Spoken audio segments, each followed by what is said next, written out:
그래서 이제 그 팁 부분에서 보면 좀 자세히 이제 보려고 하는 건데 그 FTP의 포트는 아까 말씀드린 것처럼 포트가 두 개예요. 주의를 기울이셔야 돼요. 20번 포트가 있고 그다음에 21번 포트가 있다. 그래서 20번 포트는 데이터고 21번 포트는 제어 신호를 주고받기 위한 거다라는 거라고 말씀드렸고 그다음에 다른 것들은 뭐 이렇게 읽어보시면 되는데 정말 중요한 건 제가 이제 CF라고 해서 정보보호직 또는 사이버 직렬은 이제 공무원 쪽이고 정보보호직은 국가직이나 그쪽인데 거기에서 바라볼 때는요 FTP가 좀 더 자세히 시험 문제가 나와요. 그러니까 지금 이렇게 바라보고 있는 건 그 정보보호론 쪽에서 바라보고 있는 거고 정보보호직이나 사이버 직렬에서 바라보면 좀 더 디테일하게 바라봐요. 그래서 어떻게 디테일하게 바라보냐면 원래 그 FTP에는 액티브 모드하고 패시브 모드가 있거든요. 뭐 그런 걸 물어본다든지 아니면 정말 다양하게 물어보는데 어쨌거나 그런 거에 대한 공부는 제가 나중에 뭐 모의고사나 아니면 따로 정리가 되면 그때 말씀을 드리도록 하겠습니다. 그때 보면 될 것 같고 지금은 아니죠. 지금은 이제 기초니까. 그 다음에 FTP에는 ID 패스워드 기반인데 익명 계정이 존재하느냐? 존재합니다. 익명 계정이 있어가지고요. 얘는 ID 패스워드 없이 사용할 수 있는 건데 언제 사용하냐면 그냥 누구라도 뭐 파일을 다운로드 받을 수 있게끔 한다라고 할 때 그때는 익명 계정을 사용하는 게 좋다. 근데 여러분들이 아셔야 되는 게 뭐냐면 TFTP는 익명 계정이 아니에요. 아까 말씀드린 것처럼 FTP는 ID 패스워드 기반이고 TFTP는 인증이 아예 없는 거예요. 이거는 그 어노니머스 그 익명이랑은 틀려요. 그 얘기를 하고 있는 거고 그 다음에 FTP도 무슨 문제가 있냐면 보안 문제가 있어요. 굉장히 길게 써놨는데 정말 짧게 줄이면 FTP도 보안 문제가 있는데 왜냐하면 얘는 암호화가 안 되기 때문에 그 ID 패스워드 같은 경우에 도청당할 수가 있어요. 그런 경우에는 암호화된 걸 사용해야 되는데 두 가지 버전이 있어요. 지금 여기 나와 있는 것처럼 그 Secure FTP는 이제 보안 FTP 관련된 건데 SFTP랑 FTPS가 있어요. 그러니까 S가 앞에 붙을 수도 있고 뒤에 붙을 수도 있어요. 이거 헷갈리면 안 돼요. 앞에 붙은 S는 SSH에 기반해서 아까 기억나시죠? 텔넷의 암호화 버전 SSH에 기반해 가지고 FTP를 보완하는 거고 그 다음에 FTPS는요 SSL TLS에 기반해서 그러니까 SSL TLS는 뭐냐면 그 전송 계층에서 암호화하는 거거든요. 걔에 기반해서 FTP를 암호화하는 거예요. 헷갈리면 안 돼요. SFTP와 FTPS는 틀려요. 완전 틀려요. 그 얘기 정리를 좀 해두시고 나머지는 한번 읽어보시고 팁이니까. 그리고 뭐 그 IMAP인데요. 팁 중에 IMAP 있는데 지금 아까 제가 설명한 거 기억나시죠? SMTP와 POP3와 IMAP의 프로토콜이 언제 어디서 사용되는지 그거만 정리하시면 될 것 같고 나머지 얘기들은 별로 중요한 내용은 아닌데 요거는 중요해요. 그러니까 IMAP 최신 버전이 IMAP4인데 뒤에 있는 숫자는 버전이죠. 이게 사용하고 있는 게 RFC 2060 별표할까요? 그러니까 RFC 번호는 뭐냐면 Request for Comment라는 건데 그 문서 표준 전 문서예요. 그래서 RFC 2060 그러니까 표준을 만들기 위해서 이제 문서들을 제출하는데 그런 그 문서인데 2060이 정의돼 있어요.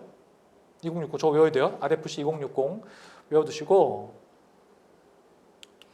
그 다음에 팝3는 뭐 이렇게 크게 중요한 거는 아까 제가 설명한 게 다인데 중요한 건 팝2는 예전 버전이고 팝3가 지금 사용되고 있는 건데 팝3에 여기 보면은 RFC 버전이 1725예요. 이거 외워두시고 1725 외워두시고 자, 그 다음에 이번에 그 2020년 지방직에 어떤 문제가 나왔냐면 그 팝3하고 SMTP 사이에 어떤 명령어들을 주고받는데 그 명령어 중에서 어떤 그 계정 정보를 확인할 수 있는 명령어가 뭐냐? 그게 지금 기억나는 건 VRFI, Verify 요 명령어가 이제 시험 문제 나왔는데 그 지문 중에 하나 나온 게 그 헬로우도 있었어요. 헬로우 지문 나온 지문 중에 그러니까 이런 게 디테일한 거예요. 이게 이제 정보보호직이나 그런 데 나올 수 있는 그 디테일함 있는 거예요. 있는 거. 그래서 요거 추가로 좀 적어 놓으시고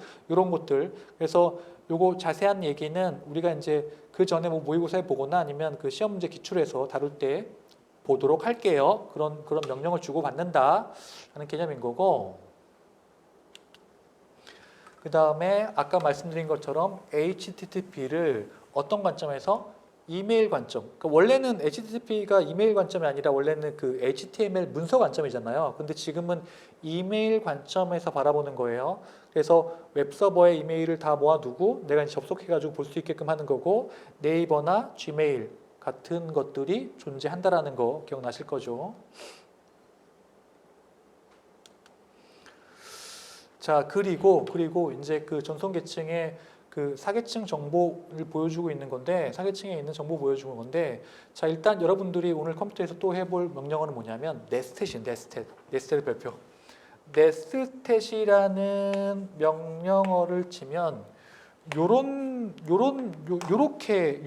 것들이 쭉 나와요. 그러니까 TCP 정보, 그다음에 클라이언트 IP, 클라이언트 포트, 그 다음에 서버 IP, 서버 포트, 뭐 이런 식으로, 그 다음에 연결 상태, 연결 상태가 어떻게 됐는지, 뭐 기다리고 있는 중인지, 리슨, 아니면 이스태블리시, 연결되어 있는 건지, 아니면 이제 대기하고 있는 건지, 뭐 그런 것들이 있거든요. 그러니까 그런 것들을 보여주고 있는 건데, 자, 이번에 어디지?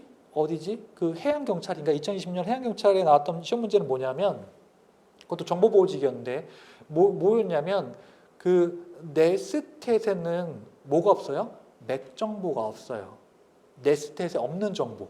그러니까 네스텟은 지금 보면 IP 정보 있고 포트 정보 있고 다 있는데 맥 정보가 없어요. 적어주세요. 맥 정보가 없어요. 이런 식으로 시험 문제가 훅 치고 들어오는 거예요. 그래서 요런 정보, IP, 포트, 연결 정보. 그래서 여러분들이 이런 것도 외우는 게 아니에요. 집에서 한번 타이핑을 해서 실행을 해보면 굳이 외우지 않아도 돼요. 아까 말씀드린 IP 컴피그라든지 네스텟인지 그런 것들은 이런 것들은 굳이 외울 필요가 없어요. 그 얘기하고 있는 거고요. 그 다음에 요 나머지 요게 이제 또 나오는 얘기들은 이제 중복됐어요. 중복된 건 안 할게요. 중복된 거는 제가 이제 강의 그 교재를 되게 열심히 만들었는데 열심히 만들다 보니까 중복된 게 좀 있어요. 그래서 중복된 것들은 강의를 하지 않을게요. 그래서 뭐 필요 없는 거나 중복된 거나 시험에 전혀 안 나왔던 거나 그런 것들은 뭐 시간 관계상 안 할 거고 정말 우리가 꼭 알아야 되는 거 있잖아요. 그런 것들 위주로 할 거니까 그래서 요건 중복된 거죠. TCP 나왔고 포트 나왔고 그 다음에 요 포트 번호는 아까 했으니까 그냥 넘어갈게요. 요건 중복됐어요. 얘도 마찬가지죠. 그 포트 번호 적는 거, 포트 번호 80, 그 다음에 3405 적는 거 이렇게 중복된 거죠. 이렇게 넘어갈게요. 이거는 중복됐으니까. 중복됐고.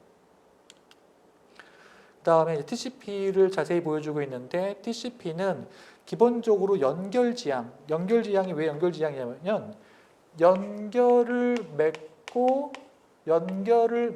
맺은 상태에서 패킷을 보내요. 그러니까 연결을 맺고, 그러니까 3 핸드쉐이크로 연결을 맺고, 끊을 때도 4웨이로 연결을 끊고 이런 식으로 어떤 절차들이 있다라는 거고, 그래서 또 특징이 뭐냐면 높은 신뢰성이 있어요. 그러니까 높은 신뢰성은 뭐냐면 이걸 뭐냐면 패킷을 보내고 응답 에크를 받아요. 에크는 뭐냐면 나 패킷 잘 받았어. 그러니까 보내고 받고 하니까 신뢰성이 좋을 수밖에 없어요. 그러면 UDP는 안 그렇죠. UDP는 그냥 보내기만 하죠. 그런 개념.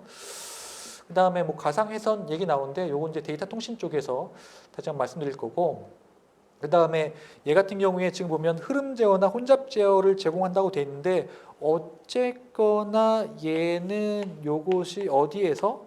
E2E에서 기억나시죠? 엔드 투 엔드에서 발생하는 거다. 근데 요 TCP 자체가 완벽하지 않기 때문에 여러 가지 공격들을 받는데 그 공격이 뭐 심플로딩도 있고 그 다음에 좀 이따 나오는 뭐 티어드롭도 있고 여러 가지 공격들이 있으니까 그거는 좀 이따 정리를 할게요.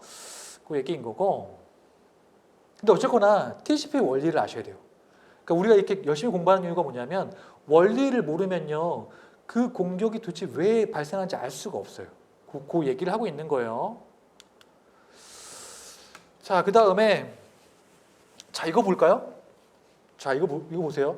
TCP 패킷 구조예요. TCP 패킷 구조 보시면은 그러니까 누구라도 알 수 있는 것들은 설명 안 할게요. 당연한 것들은 설명 안 할게요. 근데 문제는 뭐냐면 우리가 이 패킷 구조를 사실은 저는 그 패킷 구조가 중요하다고 생각하거든요. 이것도 이제 문제가 딱 정해져 있는 거기 때문에 이렇게 오답이 그러니까 그 분란의 여지가 별로 없는 거잖아요. 전 그런 것들은 문제가 잘 나온다고 생각하고 있거든요. 근데 요게 정보보호론 관점이 있고요. 정보보호직 관점이 있어요. 그러니까 정보보호론 관점에서 바라보면 그냥 뭐 이런 수준이에요. 뭐 여태가 나왔던 거 보면 윈도우가 뭐냐? 윈도우는 내가 수신할 수 있는 그 수신 윈도우의 크기예요. 그러니까 그 윈도우 크기를 벗어나는 거는 못 받으니까 그런 윈도우를 얘기하고 있는 거고. 근데 이 그 정보보호직 관점에서는요 디테일하다고 말씀드렸잖아요. 어떻게 디테일하냐면 이런 디테일을 얘기해요. 요 순서를 물어봤어요. 순서. 요 안에 지금 보면 컨트롤 비트가 있는데 컨트롤 비트의 순서 UA, P, R, S, F가 있어요. 요거 외울까요? 지금은 정보보호직이 얼마 안 나와가지고 얼마 나온 지 얼마 안 돼가지고 이렇게 서로 이렇게 정보보호론이라니까 구분을 짓고 있는데 서로 이렇게 경계가 허물어지고 있어요. 그러니까 요게 나왔던 게 지금 정보보호론에 안 나온다는 보장을 전혀 할 수 없고요. 좀 디테일하게 공부를 할 필요가 있다는 얘기를 하고 있는 거고요. 그렇다고 본다면 이 순서를 물어봤단 말이죠. 그러면 이게 보면 여기 보면 이건 어전트고요. 얘는 에크고요. 얘는 푸시고요. 얘는 리셋이고요. 얘는 씬이고요. 얘는 핀이에요. 요 순서를 물어봤어요. 이 UA, PR, SF를 무조건 외우셔야 돼요. 왜냐하면 나왔던 거는 무조건 외우셔야 돼요. 나왔던 거는. 그래서 지금 보면은 컨트롤 비트가 있는데 여기 보면 이 어전트는 뭐냐면요. 어떤 그 긴급한 패킷에 대한 걸 얘기하는 거예요. 긴급한 패킷. 에크는 내가 그 에크 뭐 패킷을 잘 받았다는 거. 그리고 푸시는 그냥 이렇게 상위 계층으로 이렇게 그냥 올리는 거예요. 데이터를 이렇게 올리는 걸 얘기하는 거예요. 리셋은 다시 재연결을 맺기 위한 거고, C는 초기에 그 연결 초기에 보내는 패킷이고, P는 연결 끊을 때 보내는 패킷이에요. 그 얘기하고 있는 거예요. 정말 중요합니다. 여기 나머지 보면 뭐 소스 포트, 그 다음에 데스티네이션 포트는 중요한 거 아니고요. 그 다음에 시퀀스 넘버하고 에크날리지먼트 넘버가 이게 정말 중요한데 오늘은 시퀀스 넘버하고 에크날리지 넘버가 뭐다라는 것만 설명할게요. 근데 이제 저게 그 구하는 공식이 있거든요. 그러니까 패킷을 주고받을 때 저 숫자가 바뀌거든요. 저 숫자 바뀌는 거를 제가 파이널에서 한번 정리를 한 적이 있거든요. 그거를 땡겨와서 모의고사나 그럴 때 한번 낼게요. 왜냐하면 정말 중요하니까 숫자가 어떻게 구해지는지 정말 중요하니까 그거 한번 정리를 해야 될 것 같고 지금은 이제 시퀀스 넘버는 그런 거잖아요. 패킷이 이렇게 어차피 쪼개지니까 TCP 같은 경우에는 그러니까 UDP 같은 경우에는 IP에서 쪼개요. 왜냐하면 UDP에서 쪼갤 수 있는 방법이 없으니까 1000바이트로. TCP 같은 경우는 TCP에서 쪼개죠. 그래서 쪼개면 시퀀스 넘버가 붙죠. 쪼갤 때마다 시퀀스 넘버가 붙는 그 얘기를 하고 있는 거고 그 다음에 에크날리지먼트 같은 경우에는 내가 잘 받았다라는 거를 알려주기 위한 거잖아요. 근데 그냥 알려주는 게 아니라 받은 거에다가 그리고 내가 앞으로 받을 거 뭐 그런 식으로 합쳐가지고 번호가 정해져요. 그 얘기를 하고 있는 거고 그 다음에 데이터 옵셋은 별로 중요한 거 아니에요. 그냥 실제 헤더 빼고 데이터가 어느 위치에서부터 있는지 그리고 윈도우는 아까 말씀드렸고 책섬의 별표할까요? 책섬의 별표. 자, 문제가 이렇게 나옵니다. TCP에서 패킷의 무결성을 검사하기 위해서 CRC를 사용한다. 틀리죠? 뭘 사용해요? 책섬을 사용해요. 책섬은 어떻게 하는 거예요?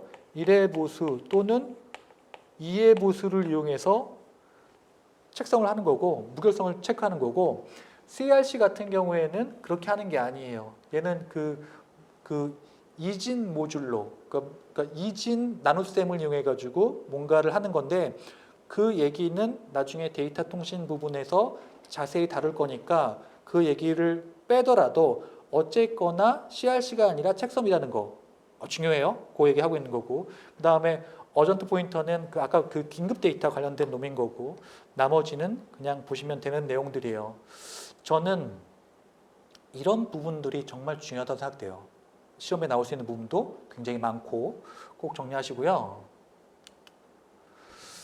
자, 그래서 나머지는 뭐 이렇게 그 안에 세부적으로 설명하고 있는 거죠. 세부적으로 설명하고 있는 건데 지금 보면은 여기 보면은 그 시퀀스 넘버는 그 패키지 순서값이라고 말씀드렸는데 쪼개졌을 때 이제 붙는 그 정보인데 그게 받을 수 그거를 이제 조작하게 되면 보잉크, 봉크, 티어드롭 같은 어떤 공격을 당할 수 있어요. 요거는 우리가 조금 이따 다시 정리할 거예요. 그런 공격을 당할 수 있다. 왜냐하면 이 원리를 모르면 저 공격이 나왔을 때 저 공격을 제가 아무리 백날 설명해도 이해할 수가 없단 말이에요. 그 얘기를 하고 있는 거고 그 다음에 아까 말씀드린 이 컨트롤 비트 기억나시죠? 제가 아까 설명했으니까 이 컨트롤 비트 잘 정리하세요. 정리하시고 그 다음에 윈도우는 원래는 그냥 간단하게 말씀드리면 내가 수신할 수 있는 양을 얘기하는 거예요. 내가 수신할 수 있는 양을 얘기하는 건데 지금 보면 수신자의 입장에서 내가 수신할 수 있는 양을 얘기하는 건데 얼마만큼의 패킷을 받을 수 있는지를 얘기하는 건데 여기 보면은 그 윈도우를 좀 자세히 정리를 하면 흐름 제어나 또는 이제 혼잡 제어를 할 때 사용돼요. 혼잡 제어를 할 때 사용된다. 그래서 슬라이딩 윈도우는 흐름 제어할 때 사용되는 거고 혼잡 윈도우는 혼잡 제어할 때 사용돼요. 어쨌거나 자세히 읽어보면 아시겠지만 흐름 제어하는 건 뭐냐면 내가 더 받을 수 있는 만큼은 받겠다는 뜻이에요. 혼잡도 마찬가지. 그러니까 만약에 혼잡이 뭐냐면은 패키지 중간에 굉장히 많이 몰려 있어가지고 더 이상 받을 수 없게 되는 케이스인 거거든요. 그럼 더 많이 보낼 수가 없는 거잖아요. 그러니까 그런 것들을 제어할 수 있는 거라는 거예요. 그래서 그 관점에서 우리가 정리를 하시면 될 것 같고요. 그 얘기. 그래서 그냥 외우기 어려우면 윈도우는 그러니까 슬라이딩 윈도우하고 혼잡 윈도우를 제공하는데 슬라이딩 윈도우는 흐름 제어, 혼잡 윈도우는 혼잡 제어를 할 때 사용되는 놈이구나 라는 거를 이해하시면 될 것 같고 그 다음에 어전트 포인트 쪽은 지금 보면 긴급 데이터인데 긴급 데이터의 어디예요? 마지막 바이트의 위치를 나타내요. 처음 아니에요. 마지막 바이트의 위치예요. 요거 별표에 놓으시고 자 그래서 지금 보시면요. 일단 지금 보시면은 그 TCP에서 뭘 해요? 연결을 맺을 때 그 3웨이 핸드쉐이킹을 해요. 3웨이 핸드쉐이킹이 뭐냐면 이런 거예요. 처음 연결을 맺을 때 클라이언트 측하고 서버가 있으면 씬을 보내요. 아까 그 기억나죠? 씬 패킷. 그다음에 내가 이제 그 서버 쪽에서는 씬 에크 패킷을 보내고 아까 그 두 개 체크하면 되겠죠. 다시 보낼 때 에크 패킷을 보내면 연결이 맺은 상태에서 데이터를 주고받을 수 있어요. 자, 근데 여기서 어떤 문제가 발생하냐면 씬 플루딩 문제가 발생해요. 씬 플루딩 문제는 뭐냐면요. 그러니까 여기가 이제 클라이언트가 아니죠. 클라이언트가 아니고 공격자예요. 공격자면 무슨 문제가 발생하냐면 씬 보냈어요. 그래서 내가 그 서버 쪽에서 씬 에크를 보냈어요. 근데 저쪽 공격자가 에크를 안 보내요. 그럼 얘는 어떻게 해요? 무한 대기를 하죠. 대기를 하는 게 왜 문제냐면 다른 애들 거 받을 수가 없어요. 그러니까 공격자가 굉장히 많은 패킷을 얘한테 이렇게 할당하게 되면 다른 애들을 받을 수가 없어요. 그러면 이제 서버가 동작이 안 되는 거죠. 그런 공격이 하나 있고 DR도스는 뭐냐면 이게 그 DDoS에서 발전한 건데요. DDoS에서 발전한 건데 그러니까 DDoS는 DOS에서 발전한 거잖아요. 그러니까 도스는 뭐냐면 그러니까 1대1로 이렇게 공격하는 거예요. 저 서버를 죽이는 거죠. 1대1로 공격하는 거고 DDoS 같은 경우에는 N대1로 공격하는 거죠. 그러니까 여러 명이서 여러 대의 컴퓨터가 한 대를 공격하는 거 그게 DDoS인 거고 DR도스는 뭘 이용하는 거냐면 반사 서버를 이용해요. 반사 서버를 이용한다. 그러니까 반사 서버는 뭐냐면 여기 보면은 그 이렇게 라우터라고 할게요. 라우터가 이렇게 있어요. 라우터가 이렇게 있고 얘가 반사 서버라고 한다면 공격자가 이렇게 씬을 보내요. 씬을 보내요. 그러면 이제 처음에 라우터가 연결을 맺는다고 생각하기 때문에 어떻게 하냐면 씬 에크를 이제 다시 이렇게 보내야 되는데 공격자가 소스 IP를 속였어요. 소스 IP를 이쪽으로 속였어요. 여기 이제 공격 대상으로 속였어요. 공격 대상으로 속이면 얘한테 씬 에크를 보내줘. 근데 공격 대상은 자기가 씬을 보낸 적이 없어요. 씬을 보낸 적이 없으니까 씬 에크를 받으니까 뭐 그냥 뭐야? 그럼 무시하죠. 그럼 어때요? 라우터는 열받았죠. 왜냐하면 자기가 씬 에크를 보냈으면 빨리 씬을 보내야 되잖아요. 그럼 어떻게 해요? 다시 보내요. 다시 씬 에크를 보내요. 이렇게. 그럼 얘는 서비스 불능 상태가 되는 거죠. 왜냐면 계속 받으니까. 패킷을 많이 받으니까. 그런 식으로 공격이 수행되는 거를 얘기하는 거예요. 그러니까 이거 보시면 아시겠지만 뭘 이용했어요? 처음에 3웨이 핸드쉐이킹을 이용해서 공격을 하고 있죠. 언제? DR도스에서. 이런 식으로 공격을 할 수 있게 되는 구조인 거고 이거는 뭐 이렇게 보시면 되는데 뭘 볼 거냐면 이거는 나머지는 똑같아요. 지금 제가 설명드린 거 1단계, 2단계, 3단계, 4단계를 이제 보여주고 있는데 실제 이번에 2020년 지방직에 나왔던 문제는 뭐냐면 씬 쿠키가 시험 문제 나왔어요. 오랜만 처음으로 이제 씬 쿠키가 시험 문제 나왔는데 요 씬 쿠키는 뭐냐면 아까 말씀드린 것 중에 그러면 이렇게 되는 거거든요. 다시 한번 거꾸로 갈게요. 씬 쿠키를 설명해야 되니까 지금 보면은 원래는 그러니까 지금 서버가 왜 문제가 되냐면 씬을 받은 상태에서 이 부분에서 백로그 큐라고 메모리를 할당해요. 메모리를 할당한다는 거죠. 그러니까 메모리를 할당했다는 얘기는 뭐냐면 다른 애들 못 받는다는 얘기예요. 그래서 씬 쿠키 같은 경우에는 여기서 할당하지 않고요. 여기에서 이제 쿠키를 주고요. 쿠키가 어떤 특정 정보죠. 그래서 받을 때 쿠키 정보랑 클라이언트 정보를 받아서 만약에 그 쿠키 정보가 맞다라고 한다면 여기에서 메모리를 할당하는 거예요. 실제로 동작할 수 있는 곳에서 메모리를 할당하는 거죠. 요게 씬 쿠키예요. 그게 시험 문제 나왔어요. 그 얘기를 하고 있는 거고 그래서 씬 쿠키 중요합니다. 적어 놓으시고 그 다음에 지금 보시면은 뭐 이런 거예요. 지금 보면은 TCP 세션을 종료할 때는 우리가 이제 포웨이, 왜 포웨이냐면 핀, 에크 이렇게 4번 왔다 갔다 하기 때문에 포웨이인데 자, 이 경우에도 무슨 문제가 발생할 수 있냐면 요 포웨이 방식 때문에 그러니까 세션이 종료되는 방식 때문에 포트 스캐닝 문제가 발생해요. 포트 스캐닝이 뭐냐면 이런 거거든요. 내가 상대편을 공격을 하려면 상대편의 IP하고 상대편의 포트를 알아야 돼요. 열려 있어야 그 열려 있는 거를 공격할 수 있어요. 그러니까 상대편이 서버가 열려 있는지를 우리가 알려고 핀을 하나 보내봐요. 핀을 하나 보내면 에크 떨어지면 너 열려 있는 거네? 만약에 에크 안 떨어지고 뭐 리셋 같은 거 떨어지면 너 열려 있지 않네? 이런 식으로 포트 스캐닝 공격에 악용될 수 있어요. 그 얘기를 하고 있는 거고요. 그래서 이 얘기는 그 얘기예요. 그 TCP 세션의 종료에서 1단계, 2단계, 3단계, 4단계를 통해서 핀, 에크, 다시 핀, 에크 해가지고 포웨이 핸드쉐이크를 하고 있다는 거, 그 얘기 정리하시면 될 것 같고 포트 스캐닝에 악용될 수 있다는 거 말씀드렸고 그래서 지금 보면 전송 계층, 사계층에 있는 UDP는 여기 보면 그 데이터그램이라고 되어 있잖아요. 데이터그램 별표할까요? 데이터그램이라는 의미는 뭐냐면 그냥 그런 거예요. 패킷이 그냥 이렇게 패킷이 이렇게 뭔가 그냥 그러니까 단편적으로 이렇게 보내지는 거 이렇게 데이터그램이라는 거예요. 이렇게 보내진다는 거. 그래서 얘 같은 경우에는 그 비연결이에요. 연결을 맺지 않고 보내요. 연결을 맺지 않으니까 얼마나 빠르겠어요.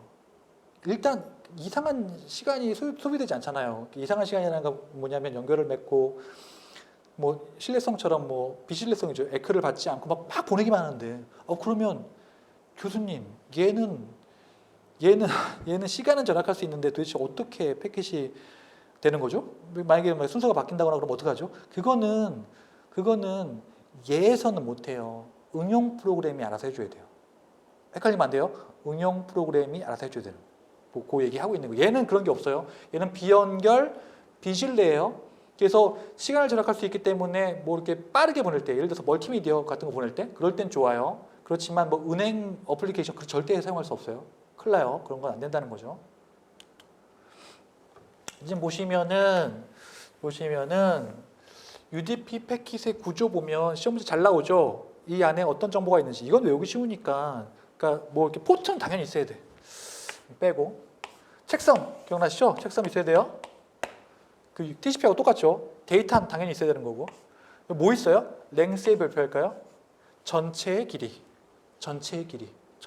헤더와 전체 길이 있어요. 그래서 여기 보면은 이렇게 돼 있죠.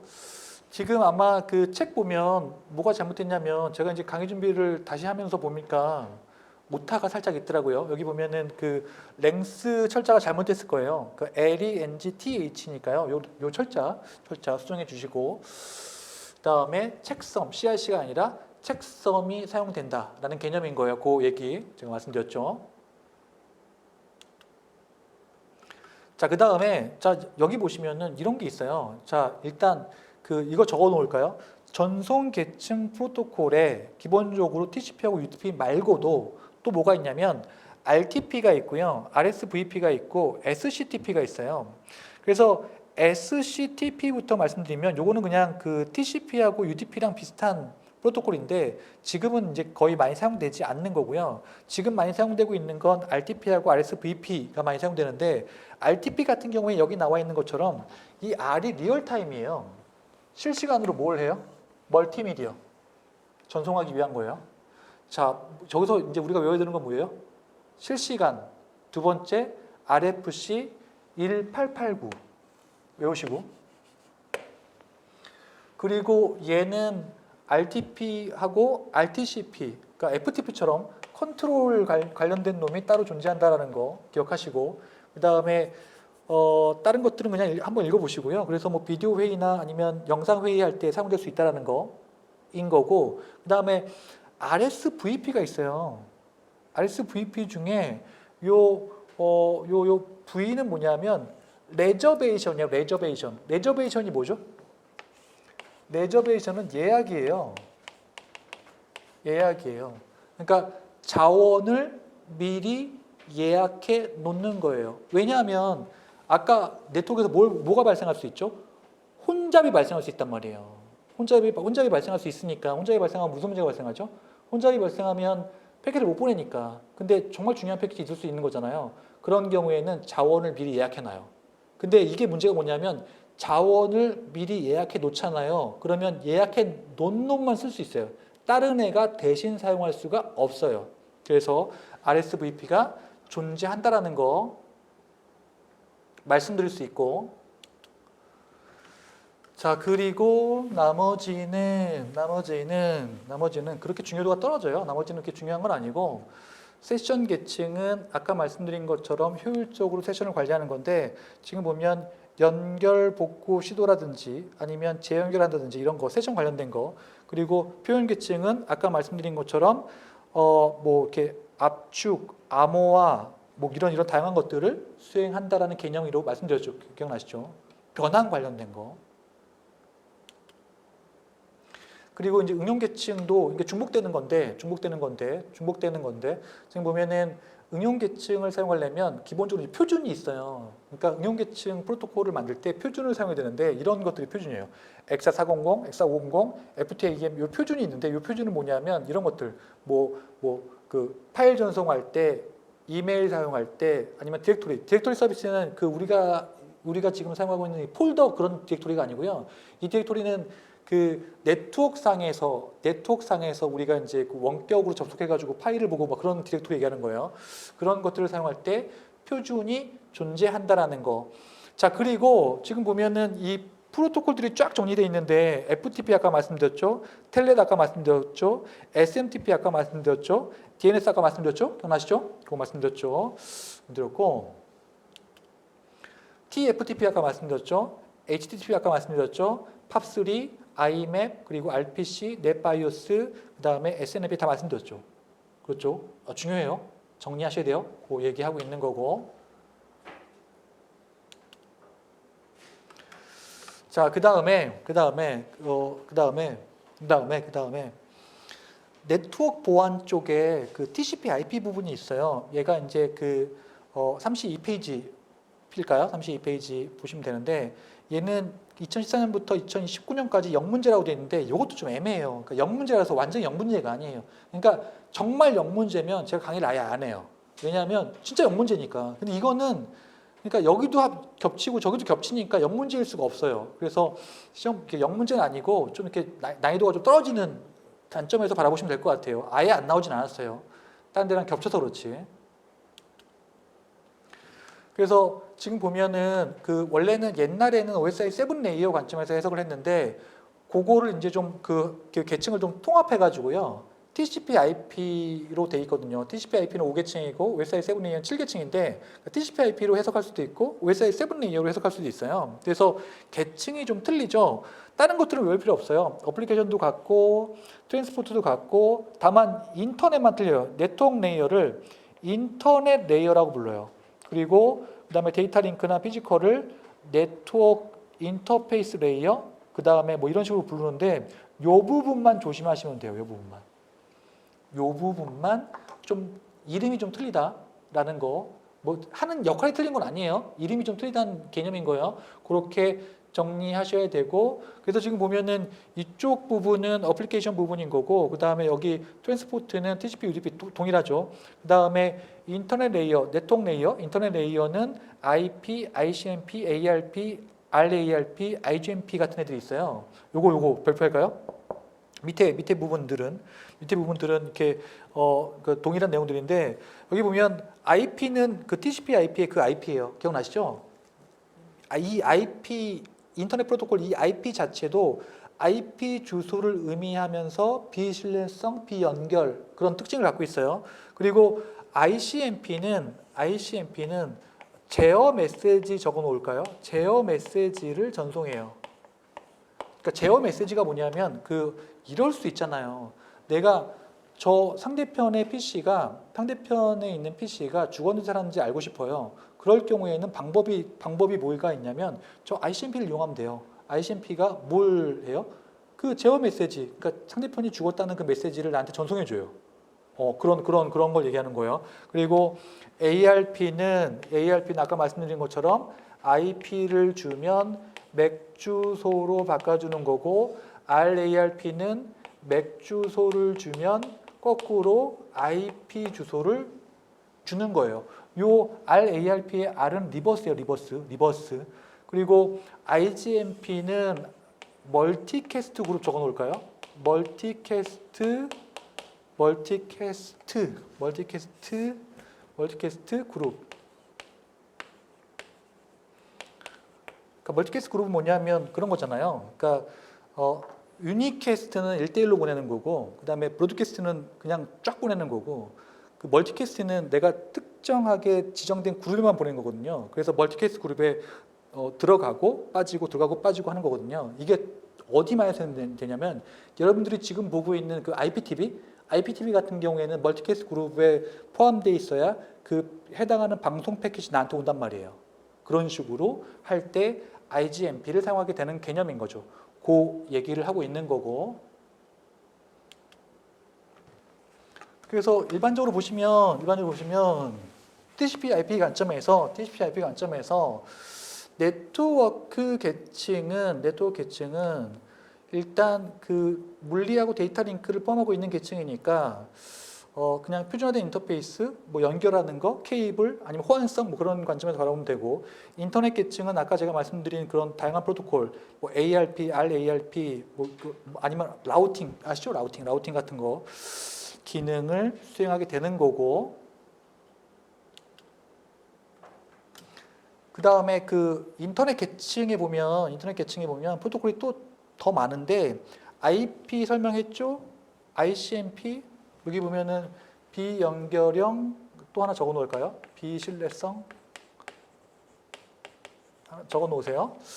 그리고 IGMP 설명했죠? ARP 설명했죠? 뭐 RARP 뭐 그런 애들이 있겠죠? 근데 여기에서 이제 또 설명을 하는 건 뭐냐면 어차피 인터넷 계층이 뭘 책임져요? 라우팅을 책임져요. 그러면 뭐가 있겠어요? 라우팅 프로토콜이 존재하겠죠. 라우팅 프로토콜이 몇 개 있어요? 뭐 굉장히 뭐 여러 개 있는데 그 중에서 제가 관심을 갖고 있는 건 4개예요. 여기 보면은 OSPF가 있고 RIP가 있고 BGP가 있고 IDRP가 있어요. 근데 얘네들이 각각 어디에서 사용되는지가 중요한 포인트라는 거죠. 여기 보면은 이렇게 보면은 이렇게 있어요. 이렇게 보면은 그 AS가 이렇게 존재해요.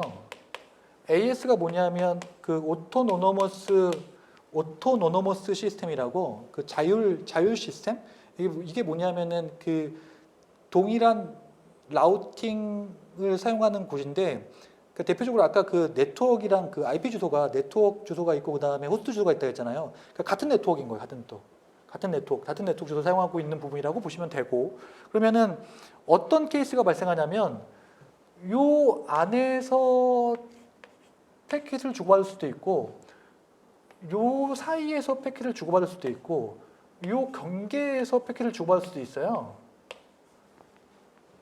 이해되시죠? 이렇게 다양한 케이스가 존재해요. 그래서 요 안에서 패킷을 주고받는 걸 인트라 AS라고 불러요. 인트라 AS 라우팅 프로토콜이라고 불러요. 그러면 대표적인 게 OSPF하고 RIP가 있어요. 인트라 AS에 OSPF하고 RF.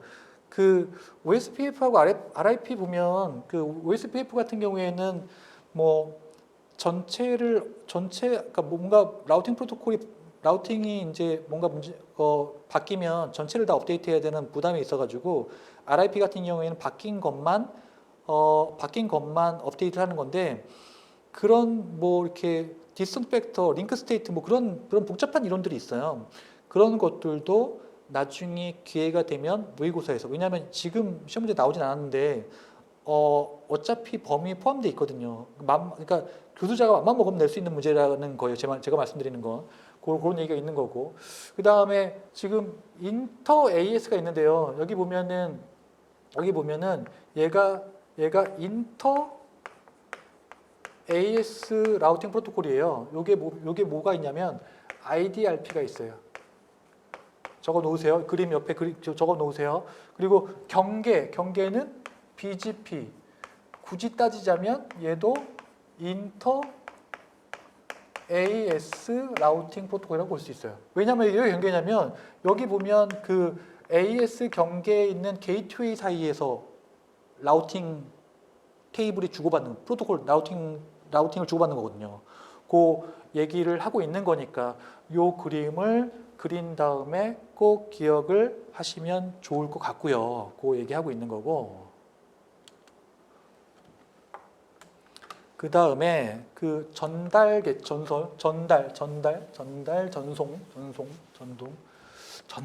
좀 이상하다. 전송이라고 바꿀까요? 전송 계층이죠. 전송 계층.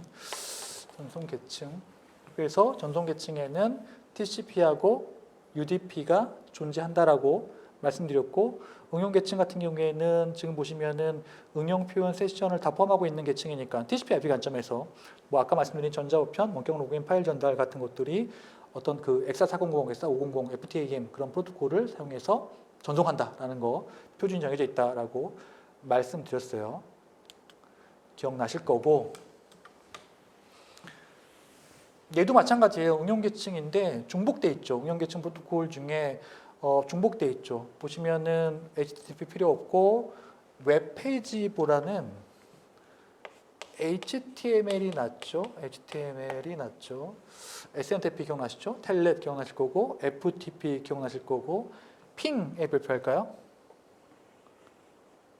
핑이 아까 대표적으로 그 밑에서 ICMP를 사용해요. 그러니까 핑은 어플리케이션 프로그램이고 그 밑에 프로토콜을 ICMP 사용해가지고 상대편 PC가 살아있는지를 체크할 수 있어요. 그 얘기를 하고 있는 거고 아까 DNS 설명드렸고 그 다음에 NFS에 발표할까요? NFS 얘는 그 원격 파일 그러니까 이것도 넷바이오스랑 비슷하죠. 넷바이오스랑 비슷한 개념으로 볼 수 있죠. 넷바이오스랑 원격 파일 액세스하는 거니까 네트워크를 통해서 파일 액세스하는 넷바이오스랑 비슷한 개념이라고 보시면 될 것 같고 그 다음에 SNMP 아까 배웠던 거죠. 기억나실 거고 그렇게 보면 될 것 같고